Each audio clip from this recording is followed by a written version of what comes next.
overarching thing for me is control. So instead of one client turning up saying, I want Twitter ads, another one turns up saying, I want Reddit ads. And before you know it, you've got 20 services.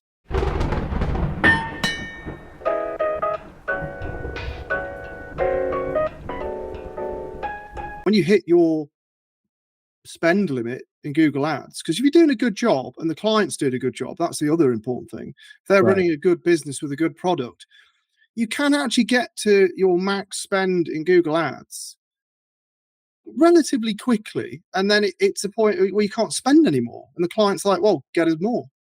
And it's like, well, where'd you come from? And you could double your client every year for 5 years. They love you. But as soon as you hit that maximum clip, they're going to be going, wow, do we need another agency? Even though you've done a splendid job. And this is the problem. If the business leaders want to grow every year, maybe you're great at, going from 0 to maybe let's say 100K. And then maybe like from 100K to, let's say, I don't know, like a few 100K. But then maybe like if they want to try to reach 1 million, you can't just do that with Google Ads, depending on the industry, of course, because there are limits. Then you have to look into other channels and so on. So I think that you have to be strategic, but I think that to avoid the scope creep and maybe kind of like noise around you, at least what I found was at least somewhat successful. And it's not, I'm not testing it at a massive scale at all. But I would say finding non-competing specialists, like, could be freelancer, contractor, someone maybe who's, really competent in this and who aligns with your value. And then maybe get them to work on those like non-core channels.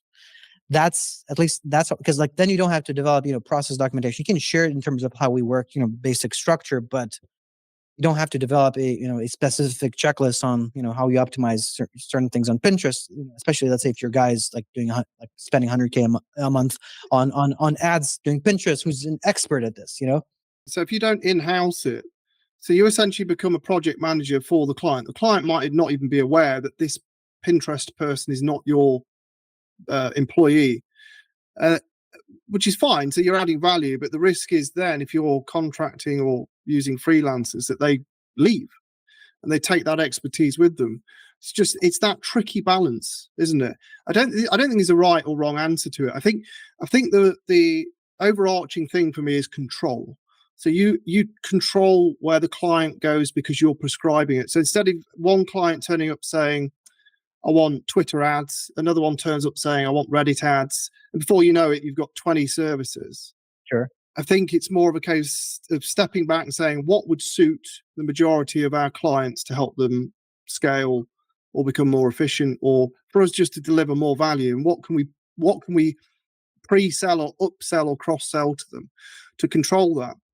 And then this might drive a wedge into the agency, because then you start finding edge case clients that don't fit any of that, but you can see them becoming an issue in the future because they're going to have these bespoke demands of you because you have scaled them to a point where now they want more and more.